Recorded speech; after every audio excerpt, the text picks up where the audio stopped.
Saudara yang dikasihi Tuhan, selamat berjumpa kembali dengan saya. Saya akan bersama-sama saudara dalam beberapa waktu yang akan datang ini. Harapan saya saudara dalam keadaan sehat, baik, dan senantiasa di dalam damai sejahtera dari Tuhan.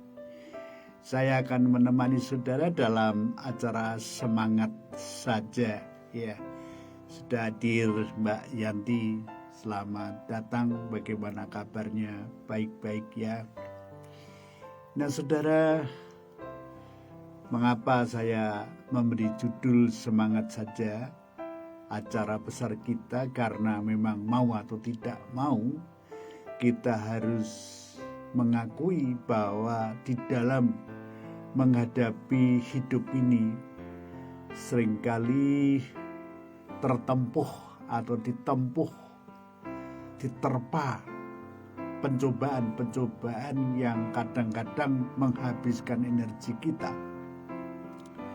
Dan oleh karena energi kita ini habis, maka yang ada adalah putus asa. Bisakah saya melewati kehidupan yang seperti ini? Oleh karena hati kita tidak teguh, maka yang seharusnya kita lakukan, kita tunda. Dan bukan berakibat baik. Oleh karena penundaan itu, semakin kehidupan kita menjadi sangat parah. Nah, itulah yang menyebabkan hari ini saya ingin merenungkan firman Tuhan yang melandasinya, yaitu dalam Kejadian 43 ayat 1 sampai 10, ya begitu ya. Saya memberi tema hari ini adalah mengapa harus menunda. Ya. Mengapa harus menunda?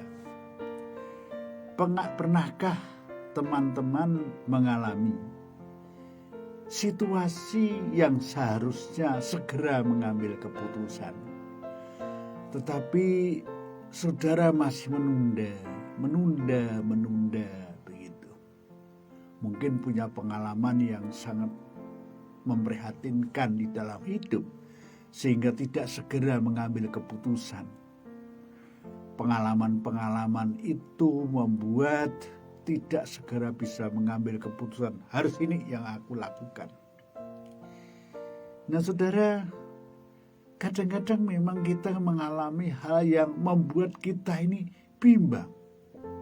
Apa ini? Apa itu yang kita lakukan? Sebaiknya kita langsung aja membaca firman Tuhan yang menjadi dasar daripada pertemuan kita ini. Ini ada Pak Elia Sunarto di Bilang Kenceng. Ya, selamat datang Pak Elia ya, lama kita nggak bertemu ya. Ya, saya waktu ada di Ngawi, saya kepengen memberitahu Bapak, tetapi jauh juga ya Ngawi sama Bilang Kenceng. Nah, saya akan membacakannya, Kejadian pasal 43 ayat 1 sampai 10.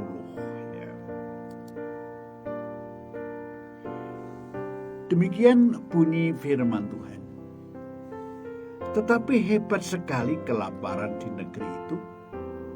Dan setelah gandum yang dibawa mereka dari Mesir habis dimakan, berkatalah ayah mereka, pergilah pula memberi sedikit bahan makanan untuk kita. Lalu Yehuda menjawabnya, orang itu telah memperingatkan kami dengan sungguh-sungguh. Kamu tidak boleh melihat mukaku jika adikmu itu tidak ada bersama-sama dengan kamu. Jika engkau mau membiarkan adik kami pergi bersama-sama dengan kami, maka kami mau pergi ke sana dan memberi bahan makanan bagimu. Tetapi jika engkau tidak mau membiarkan dia pergi, maka kami tidak akan pergi ke sana. Sebab orang itu telah berkata kepada kami, kamu tidak boleh melihat mukaku jika adikmu itu tidak ada bersama-sama dengan kamu. Lalu berkatalah Israel, mengapa kamu mendatangkan malapetaka kepadaku dengan memberitahukan kepada orang itu bahwa masih ada adikmu seorang? Jawab mereka, orang itu telah menanyai kami dengan seksama tentang kami sendiri dan tentang sanak saudara kita. Masih hidupkah ayahmu? Adakah adikmu lagi? Dan kami telah memberitahukan semuanya kepadanya seperti yang sebenarnya. Bagaimanakah kami dapat menduga bahwa ia akan berkata, bawalah kemari adikmu itu. Lalu berkatalah Yehuda kepada Israel ayahnya, biarkanlah anak itu pergi bersama-sama dengan aku. Maka kami akan bersiap dan pergi supaya kita tetap hidup dan jangan mati baik kami maupun engkau dan anak-anak kami. Akulah yang menanggung dia.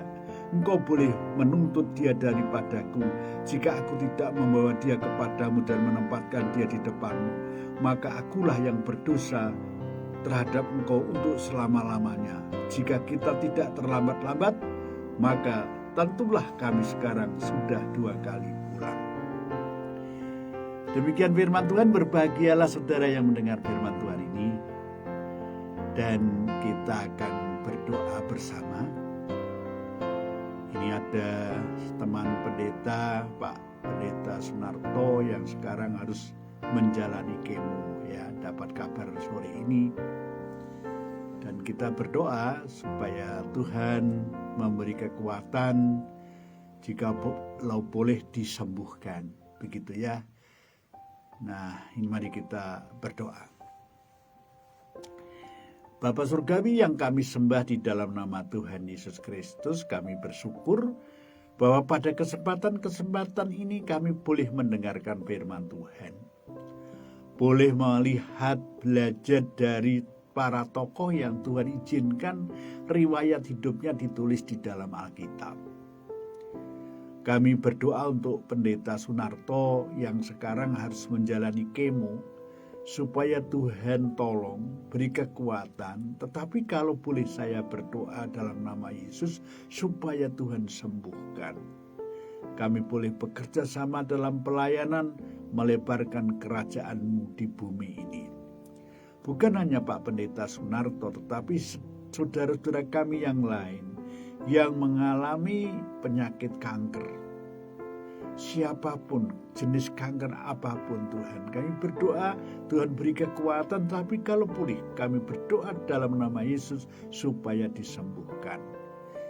Terima kasih pimpin hamba-Mu dan pimpin kami, persekutuan di udara ini, dalam nama Yesus kami berdoa, haleluya, amin. Nah, ada Bu Kiswati, ada Bu Sutiah, ya selamat datang ya, ikut persekutuan udara kali ini. Nah saudara yang dikasih Tuhan, kita sudah tahu atau saudara sudah tahu bahwa Yakub merasa ketika itu semua keadaan yang tidak enak, semua keadaan yang tidak enak itu telah menerpa kehidupannya. Jadi kita masih melanjutkan cerita Yusuf, cerita Yakub nih. Semua peristiwa-peristiwa yang pahit, yang getir, yang susah, yang membawa beban, rasanya ditimpakan kepadanya seperti itu. Ini perasaan Yakub. Semua penderitaan kok saya tanggung ya, itu. Maka seharusnya dalam situasi-situasi yang susah, yang sedih, yang mendatangkan pergumulan, itu sebagai orang tua memberi motivasi, memberi nasihat kepada yang muda. Karena orang tua sudah mengalami banyak pengalaman hidup. Getir, pahitnya hidup itu sudah dirasakan. Tetapi ini tidak. Yakub ini justru anak-anaknya yang memberi nasihat kepadanya. Bukan Yakub yang memberi nasihat kepada anaknya. Saudara, terbalik.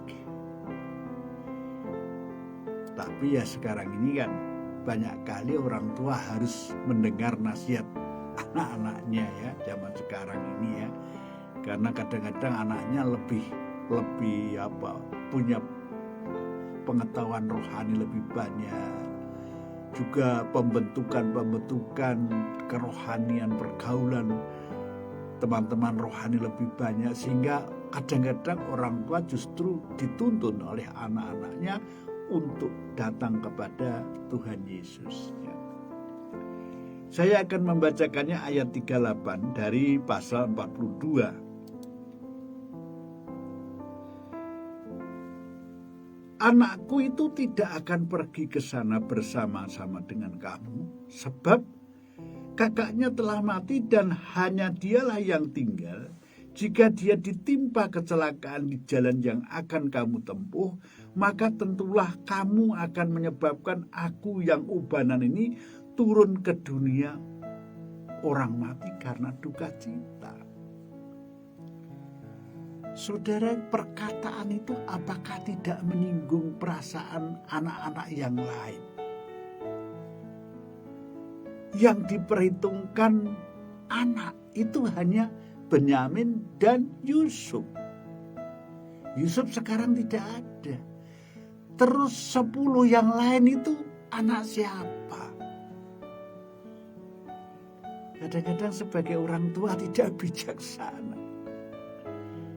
Ketika anak yang disayang sedang sakit, ini anakku yang sakit. Terus yang lainnya itu anaknya siapa?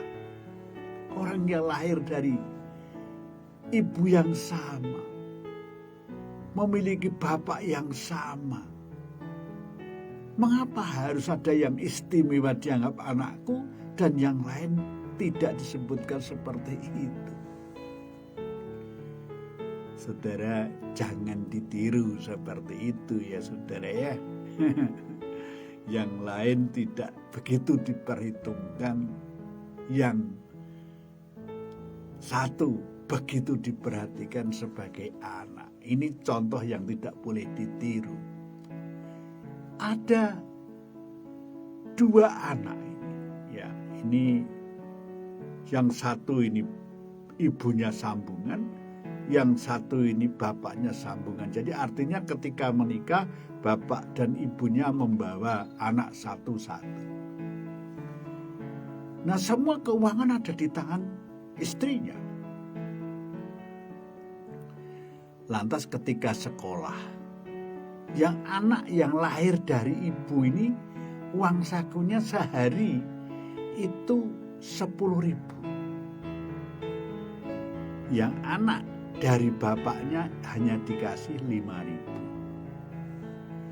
Saudara, seperti hal ini apakah bisa dikatakan baik? Kalau bisa menerima bapaknya, ya mestinya anak yang dibawa diterima sebagai anaknya. Pak Albinus, ya, selamat datang Pak Pendeta ya. Nah saudara, apakah seperti itu? Bagaimana perjalanan selanjutnya? Apakah tidak merasakan anak yang dikasih uang hanya separuh ini? Saudara, jangan sampai kita ini seperti itu. Akhirnya masa depan ini setelah beberapa puluh tahun kemudian, karena saya masih mengikuti perkembangannya, anak yang difasilitasi lebih banyak dari orang tuanya, maka hidupnya banyak bergantung kepada orang tua, tidak bisa mandiri. Ini yang difasilitasi sedikit, justru ketika sudah lulus sekolah dia langsung bisa bekerja, dia bisa membuat helm, cat helm, membuat kreativitas sekali. Dia membuat tangki sepeda motor. Saudara, kalau kemarin saya katakan, orang tua yang senantiasa memanjakan anak sebetulnya sedang menutup masa depan anak itu. Karena anak itu tidak tangguh ketika nanti menghadapi cobaan hidup. Hati-hati sebagai orang tua. Saudara, setiap peristiwa saya aplikasikan langsung ya, begitu ya, jadi lebih enak. Cara makannya lebih enak, segera dinikmati. Gitu ya. Nah, ketika kembali dari apa yang dikatakan si Yakub ini, bahwa yang sungguh diakui anak itu hanya 2. Itu kan orang akan bertanya, lantas apa perkataan itu tidak menyakiti hati anak-anak yang lain? Terlebih sikap kita yang berbeda itu apakah tidak membuat luka hati anak-anak yang lain? Ya, Pak Teguh Supriyanto, ya, selamat datang. Saudara, sekali lagi ini merupakan lampu kuning bagi kita sebagai orang tua kalau anaknya lebih daripada 1. Atau lebih berat kalau anaknya cuma 1. Begitu dilindungi, begitu difasilitasi. Saudara, apakah yang seperti itu malah tidak mempersiapkan anak, melengkapi anak untuk menghadapi masa depan? Karena masa depan itu tidak pernah lepas dari cobaan hidup, kesusahan hidup. Ya, kalau perjalanan hidup masih bersama orang tua itu tidak jadi masalah, karena orang tua langsung membackup. Tetapi kalau tidak, bagaimana anak ini? Saudara, ini sebagai peringatan bagi kita sebagai orang tua. Jadi memperhatikan apa yang dilakukan Yakub terhadap anak-anaknya, maka seringkali kita juga merasa tidak bisa menerima kenyataan hidup yang pahit. Mau kita itu hidup kita ini berjalan mulus. Sudah ada di dalam Tuhan, mengapa harus susah? Kalau orang lain itu ya sedang krisis, ya kita dalam Tuhan mestinya ya tidak perlu krisis. Kita mesti harus resepsi setiap saat, makan enak. Apakah begitu? Ternyata kan tidak, saudara. Betapa banyak saudara-saudara kita yang menemukan jalan keselamatan di dalam Yesus Kristus. Bukan menghadapi hidup yang berkelimpahan, bukan mengalami hidup yang sejahtera, terus tadinya tidak menjadi pejabat diangkat jadi pejabat. Tidak, justru banyak mengalami kesengsaraan hidup. Banyak ditolak di sana sini, malah ada yang harus dikeluarkan dari pekerjaannya. Saudara, jadi salah kalau ada yang mengatakan kalau orang jadi Kristen, jadi percaya Yesus itu dimodali oleh orang-orang Kristen untuk bisa hidup. Mana? Enggak juga. Saya waktu meninggalkan kepercayaan lama saya menjadi murid Yesus, ya tetap hidup saya susah. Lebih susah lagi. Saudara, tetapi justru itu ujian. Apakah benar iman yang ada di dalam diri saya kepada Yesus itu, atau memang saya sebetulnya hanya ikut-ikutan, hanya tertarik sementara, hanya untuk semacam ya coba-coba? Apakah begitu?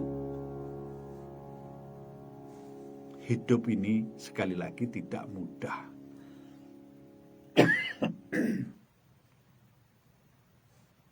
Nah,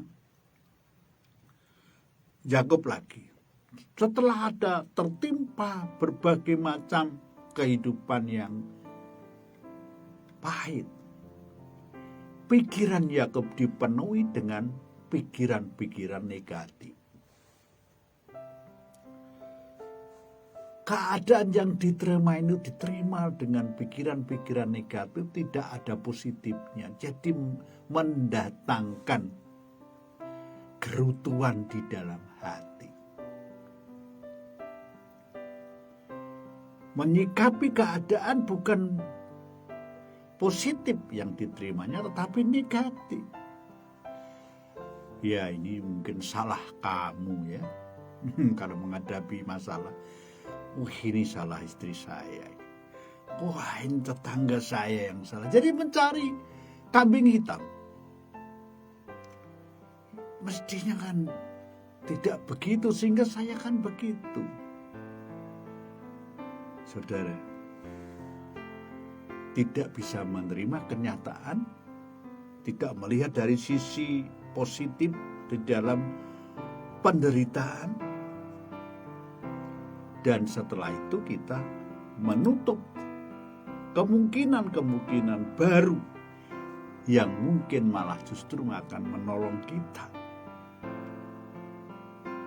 Nasihat-nasihat kita tutup sehingga kita tidak ada kemungkinan keluar dari pergumulan yang sedang kita hadapi. Mengapa seperti itu? Karena orientasi pikiran kita itu kepada diri sendiri. Yakub kan begitu. Pikirannya, orientasinya kepada diri sendiri. Semua keadaan tidak dianggap sebagai hal yang harus disyukuri, tetapi sebagai hal yang perlu digerutu, ya, perlu menggerutui. Ya. Saudara, tentu ini tidak baik untuk jiwa kita, tidak baik untuk hati kita. Nah, mestinya sebagai orang tua itu harus bagaimana? Saudara,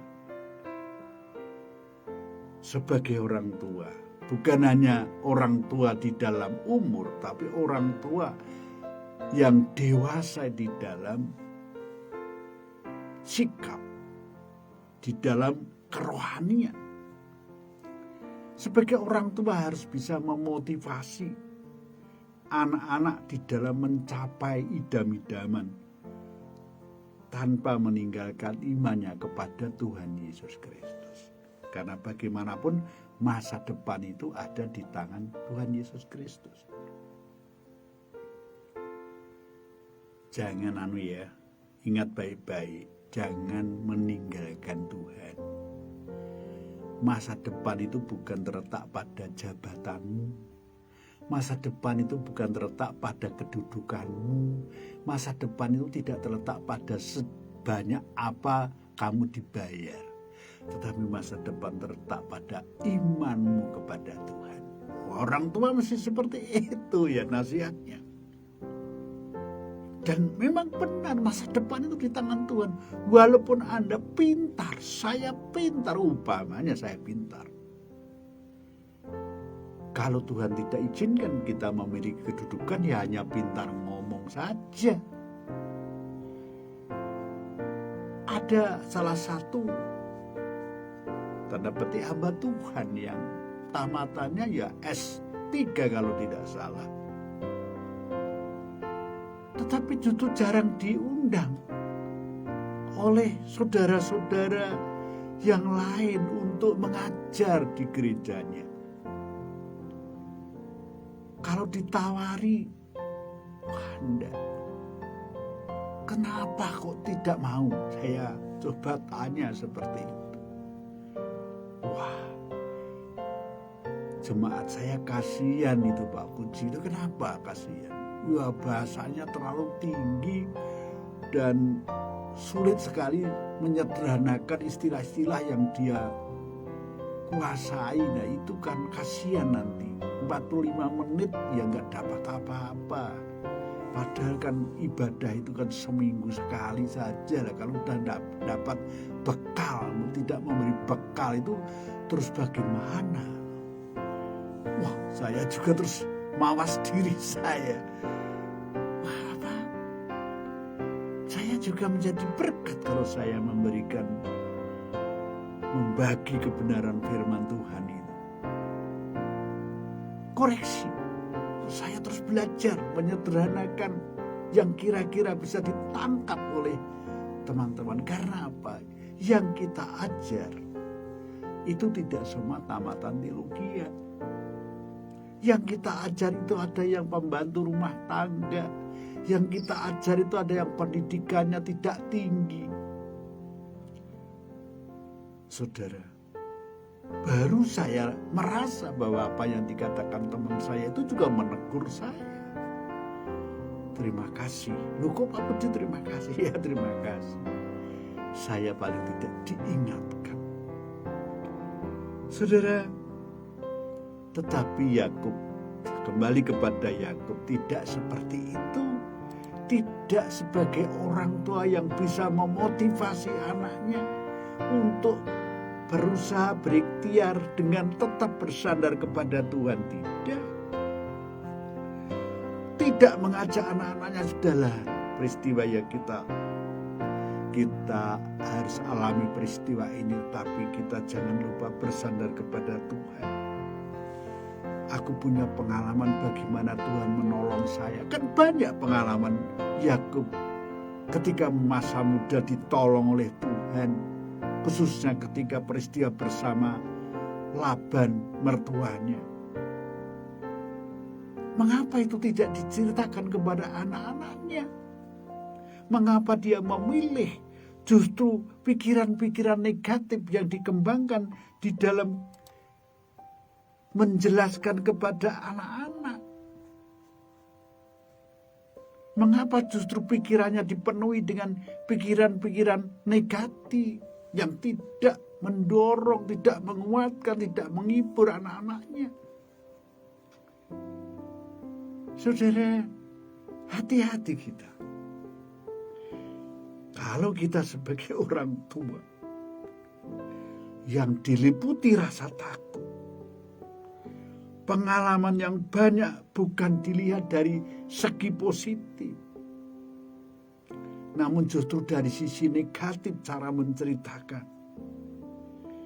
Keputusan yang diambil dari dasar rasa takut, saudara, itu sangat berbahaya bagi ke depan hidup kita. Kalau sudah begini, ya kalau kita mengembangkan nasihat-nasihat negatif, maka membuat hati ini keras dan sulit menerima masukan-masukan dari orang lain. Saudara, itu hati-hati tentang hati kita. Ya, saya waktu mengunjungi saudara yang sakit, saya sangat belajar dari keluarga yang orang tuanya sudah, ya istilah kasarnya sekarat lah. Tetapi ketika saya datang, saya disambut dengan senyum. Wah, puji Tuhan, Bapak hadir. Bagaimana keadaan orang tua? Ya, sedang diusahakan untuk baik, Pak. Ya, kita bersyukur sampai saat ini beliau masih bisa ditangani. Artinya kata-kata itu apa? Sakitnya berat. Sudah nggak bisa diajak komunikasi, tetapi masih bisa ditangani, masih bisa bernapas, masih ada reaksi. Saya diajak untuk masuk, diajak untuk berbicara. Bapak berbicara saja, pasti Bapak mendengar. Hanya maaf, belum bisa berespon. Saudara, saya terharu dengan sikap positif ini. Lantas saya berbisik di telinganya, supaya harapan kepada Tuhan jangan kendor, tetap berpegang. Karena kunci daripada kesembuhan, kunci daripada ketenangan itu terletak pada sejauh mana dia bersandar kepada Tuhan. Ya, saya berbisik itu terus langsung saya doakan. Saudara, bagaimana selanjutnya? Ya, Tuhan masih memberi belas kasihan. Setelah setengah bulan tidak sadar, lantas sadar, dan setelah sadar katanya ya minta makan, minta minum, minta ini, minta itu. Saudara, keluarga yang berpikir positif itu tidak kehilangan pikiran bening, saudara ya. Pikiran yang jernih tidak kehilangan karena berpikir positif di dalam hidup. Orang yang berpikir positif itu hatinya tidak tergoncang. Sehingga tidak ada goncangan itu, pikiran bisa tenang dan bisa memutuskan hal-hal yang tepat. Hati yang keras Yakub itu ada 4 hal yang akhirnya Yakub menurut apa yang menjadi kehendak Allah. Ya, tadinya keras tetapi akhirnya mencair hati yang keras ini. Yang pertama, sikap menolak dan mengulur-ulur waktu. Padahal di belakang gandum sudah habis. Yehuda memberitahu kalau Benyamin tidak dibawa, tidak bisa ke Mesir. Saudara, mengulur-ulur waktu, membuat keputusan yang harusnya diambil keputusan, itu memang berakibat yang kurang baik di dalam kehidupan ini. Kadang-kadang kita harus mengambil keputusan cepat. Tetapi kalau pikiran dipenuhi dengan pikiran-pikiran negatif, kita tidak bisa, karena goncangan hati itu tidak bisa berpikir dengan tenang. Coba kita baca ayat 6 pasal 43 ini. Lalu berkatalah Israel, mengapa kamu mendatangkan malapetaka kepadaku dengan memberitahukan kepada orang itu bahwa masih ada adikmu seorang. Nah, mulai menyalahkan orang lain kan. Yakub sudah menyuruh, mengandung arti anak-anak menipu, padahal orang tua harus mengajarkan jangan menipu ya. Mestinya Yakub tahu bahwa menipu itu adalah perbuatan yang tidak diperkenan Tuhan. Tetapi mengapa hal ini dikatakan Yakub di depan anak-anak lagi?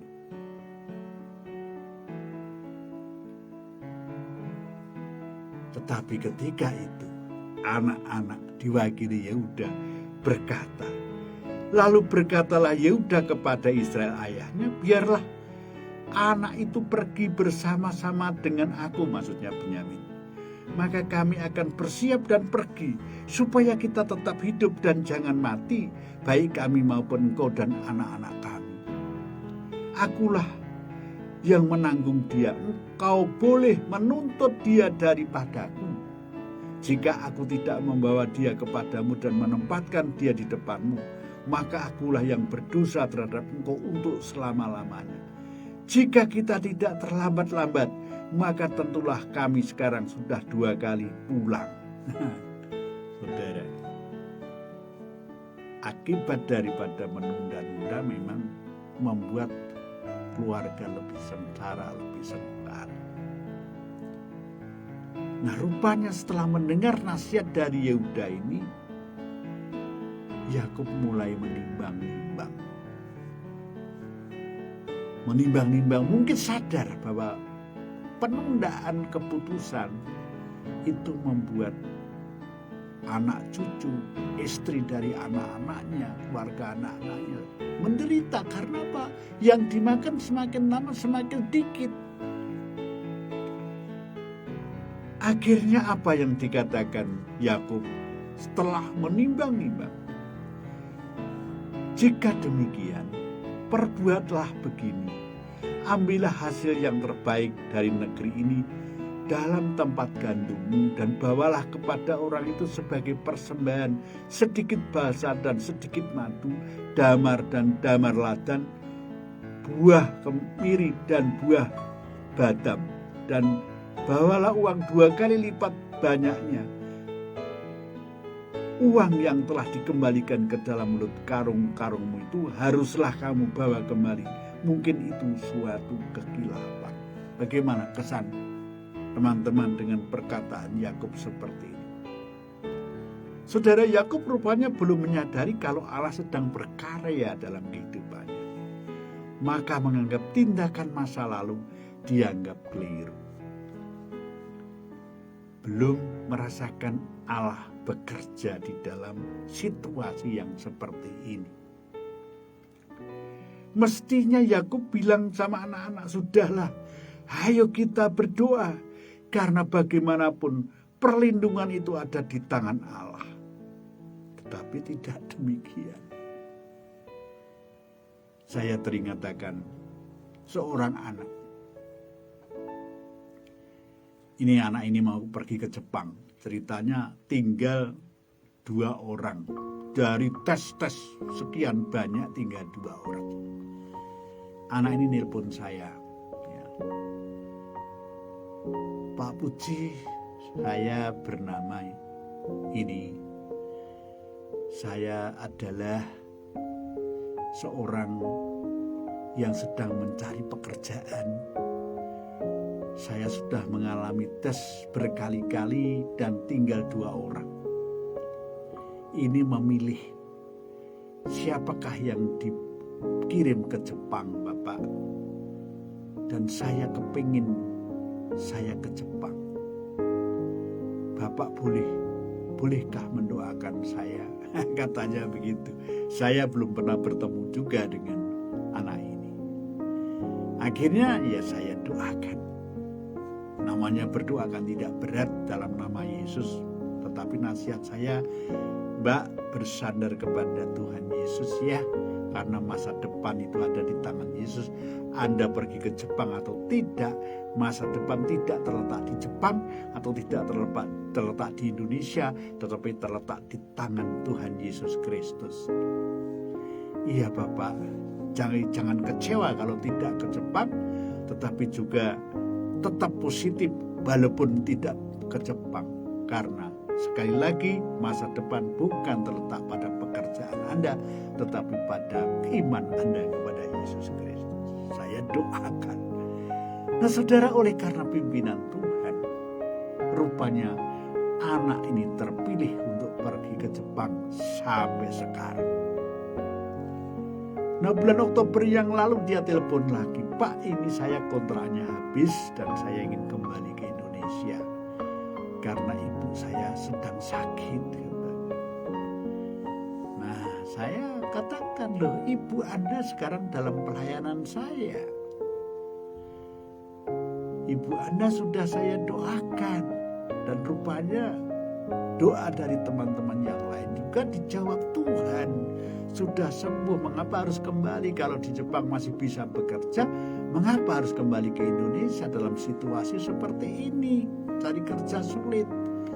Tetaplah di sana supaya bisa membantu keluarga di Indonesia.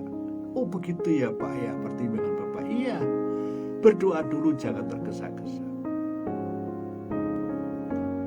Saudara yang dikasih Tuhan, ada rasa didukung. Ada rasa, ya benar harus bersandar kepada Tuhan. Jadi mengerjakan tes itu dengan tenang. Karena bukan masalah Jepang, bukan masalah pekerjaan. Ada masa depan, masalah bagaimana imannya, ketergantungannya kepada Tuhan, itu yang sangat penting. Saudara. Nah sekarang anak-anak Yakub berangkat membawa Benyamin ini. Ayat 13, 14 dan 15 dari pasal 43 Kejadian. Bawalah juga adikmu itu, bersiaplah dan kembalilah pula kepada orang itu.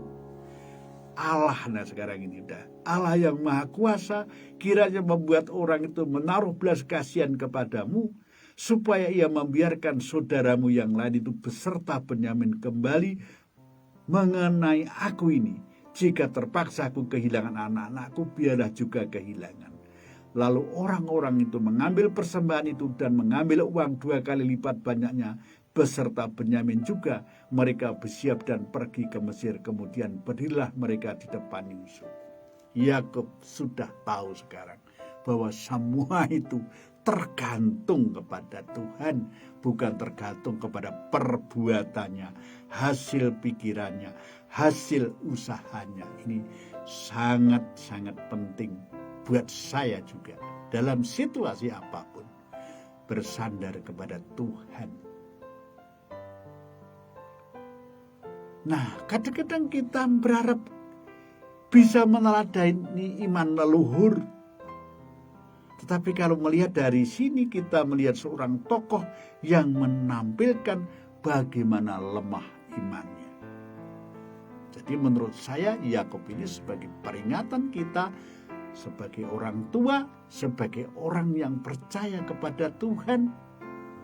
Jangan sampai kita juga ada Kristen tapi hanya Kristen-Kristenan, tidak ngerti benar-benar bagaimana bersandar kepada Tuhan.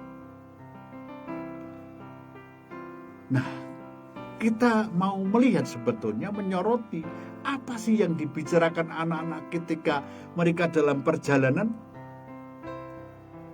Walaupun sudah membawa Benyamin, tetapi pengharapannya memang tipis. Hanya Tuhan mungkin ingat kata-kata Yakub. Tuhan memberi belas kasihan, mendatangkan belas kasihan melalui pejabat Mesir itu. Nah saudara, sekarang yang menjadi pertanyaan, apakah yang bisa kita belajar dari peristiwa yang ditulis di dalam Alkitab kita ini? Apa yang kita bisa pelajari? Yang pertama, nih kita belajar, kita harus tahu pikiran-pikiran negatif yang ada dalam diri kita. Kita harus tahu. Kita harus tahu pikiran-pikiran negatif yang ada dalam diri kita. Melihat sesuatu. Supaya sehat, maka akui ada pikiran negatif di dalam pikiran kita di hadapan Tuhan. Kalau pikiran negatif tetap kita pelihara, kita akan menjadi orang yang keras hati. Apakah teman-teman ada yang pikirannya negatif terus ya terhadap orang ya? Pikiran negatif itu seperti contoh sederhana saja. Kalau ada orang tersenyum, kita berpikir, orang ini kelihatannya kok membicarakan saya ya. Melihat kok terus tersenyum, pasti pikirannya jelek, negatif. Ke gereja, khotbah pendeta, sebetulnya nggak ada kaitannya dengan dirinya. Wah, dia itu nyindir saya. Pasti ya, sebegitu itu pasti. Saudara, pikirannya senantiasa negatif, maka tidak tenang hidup ini. Menutup diri, akhirnya ya benar-benar sendiri. Dan ini sangat dikhawatirkan merusak jiwa, merusak hati kita, merusak kesehatan kita, merusak kenormalan kita sebagai manusia. Jangan biarkan pikiran negatif ada di dalam diri kita. Ini yang pertama, saudara. Pak datang Prawanto, ya, ini ada Jusak ini. Selamat datang ya. Yang berikutnya, kita harus melihat Allah dalam setiap keadaan yang menimpa kita. Dan untuk itu kita bersandar kepada Tuhan. Kita tidak hanya melihat yang ada di dalam pikiran kita, namun kita melihat ke depan. Oh, Allah rupanya sedang berkarya di dalam kehidupan saya. Seorang anak muda menjadi pengerja gereja. Jemaat sudah senang ini, khotbahnya bagus, cara penelaahannya masuk akal, dan bisa menuntun jemaat untuk melihat Tuhan. Wah, ini untuk menggantikan yang sudah tua itu bagus sekali. Ini jemaat. Tetapi pada suatu ketika memang berdasarkan rapat majelis, pemuda ini ditempatkan di pos. Wah, sudahlah, jemaat berbicara, loh kok bagus begitu, kok dikirim ke pos itu bagaimana? Tapi bagaimana pemuda ini? Dimanapun aku berada, selama aku diizinkan melayani Tuhan, tidak jadi masalah, karena di sana pun ada Tuhan, kata pemuda ini. Akhirnya memang sudah menjadi keputusan yang bulat dan ada surat keputusannya, ditempatkan di pos pelayanan yang masih baru. Saudara, karena ketulusan, kesungguhan, bersandarannya kepada Tuhan, Tuhan berkarya di tengah situasi yang sebetulnya kelihatan manusia tidak menguntungkan. Kalau di kota, di Indo, fasilitas ada. Jemaat seringkali mengirimkan makanan-makanan, kadang-kadang amplop. Tetapi ini di desa yang miskin, prasejahtera, dia harus mengawali di situ. Kadang-kadang bukan dia yang diberi amplop oleh jemaat, kadang-kadang dia harus memberi amplop kepada jemaat yang susah. Sangat terbalik, berbeda. Tapi pemuda itu tetap bersyukur kepada Tuhan bahwa dia masih ada kesempatan, diberi pengalaman untuk melihat saudara-saudara yang kekurangan fasilitas. Kalau anggotaku bisa makan yang sederhana, mengapa saya harus makan yang enak? Kalau jemaatku tidak pakai AC aja bisa tidur, mengapa saya harus pakai AC? Semua menyesuaikan dengan kondisi jemaat. Saudara, Allah bekerja dalam situasi seperti itu. Jemaat tambah hari tambah banyak, tambah banyak. Bisakah kita bersyukur dalam situasi apapun yang kelihatannya tidak beruntung, saudara? Pak Risat, saudara saya ini, apa kabar ini? Selamat datang. Ini yang kedua ya, kita belajar. Jadi di situasi apapun Allah bekerja. Dalam situasi keadaan apapun Allah sedang bekerja untuk menata masa depan kita. Yang terakhir, kita harus menjadi orang yang terbuka. Terbuka terhadap apa? Terbuka terhadap hal-hal yang baru. Kita memperhatikan nasihat-nasihat, kita menimbangnya. Siapa tahu melalui nasihat-nasihat itu merupakan jalan keluar bagi kehidupan kita yang sedang sulit. Nah, saudara, jangan menunda-nunda. Kalau memang keputusan itu harus diputuskan, tetapi ingat juga libatkan Tuhan dalam setiap mengambil keputusan. Terbukalah terhadap orang lain yang mengasihi saudara, memberi nasihat-nasihat, bantuan moral kepada kita. Kiranya apa yang saya sampaikan jadi berkat. Mari kita berdoa. Bapa Surgawi, terima kasih hamba-Mu telah menyampaikan kebenaran.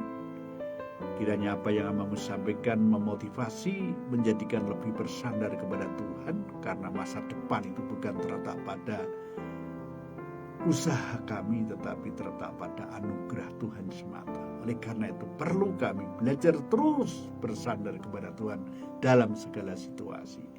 Dalam nama Tuhan Yesus kami berdoa. Haleluya. Amin. Saya cukupkan sekian dulu perjumpaan kita. Nanti dilanjutkan lain waktu. Terima kasih untuk kehadiran teman-teman ya, Bapak Ibu. Dan jangan lupa juga melihat di YouTube ya, karena ini setelah ini pasti akan dikirimkan ke YouTube, yaitu Pagar Pujianto ya. Pagarnya diklik ya, pagannya diklik. Tuhan memberkati, sampai ketemu lagi.